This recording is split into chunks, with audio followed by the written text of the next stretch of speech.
Oh my god, Shalom friends, I'm back. And not a moment too soon because it is almost Purim and we need to get into the holiday spirit. So in honor of the wildest, most chaotic hot mess of a holiday on the Hebrew calendar, let's revisit a wild and chaotic hot mess of a daf. Welcome to Throwback Daf Reactions, Megillah 7. We start out on a suspiciously normal note about how to celebrate this holiday. Important and totally reasonable things like giving tzedakah, charity. But don't worry, I think you already know that that's just lulling us into a false sense of security. Because bam, out of left field comes this statement from Rava, which I am barely paraphrasing. On Purim, you should get so wasted that you can't tell the difference between blessed be ostensible hero Mordechai and cursed be noted fuckboy troll Haman. Personally, I do think that Rava could have included a Surgeon General's warning on the label of this mitzvah. Something like, consumption of alcoholic beverages impairs your ability to drive a car or operate machinery, may cause you to send a text you will regret in the morning, and could lead to additional serious consequences for your fellow sages.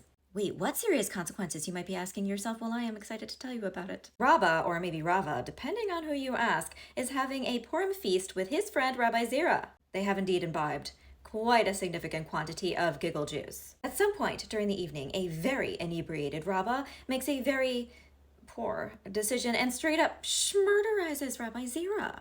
Oh, no. Yes. Next day, Rabba wakes up with a killer hangover. And while he's wandering around trying to connect to the part of his brain that will tell him where on earth he parked his donkey, he suddenly remembers what he did.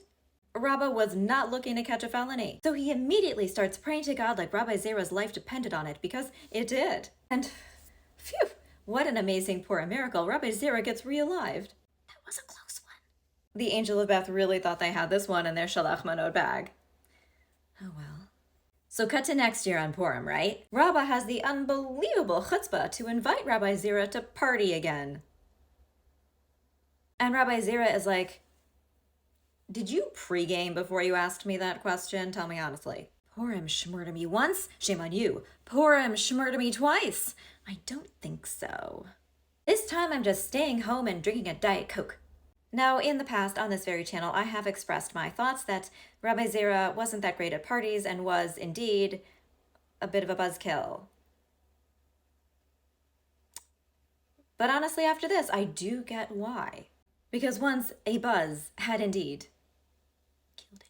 Personally, I don't believe that Rabbi Zera ever was really deceased. I mean, he is now, obviously, but not at the time.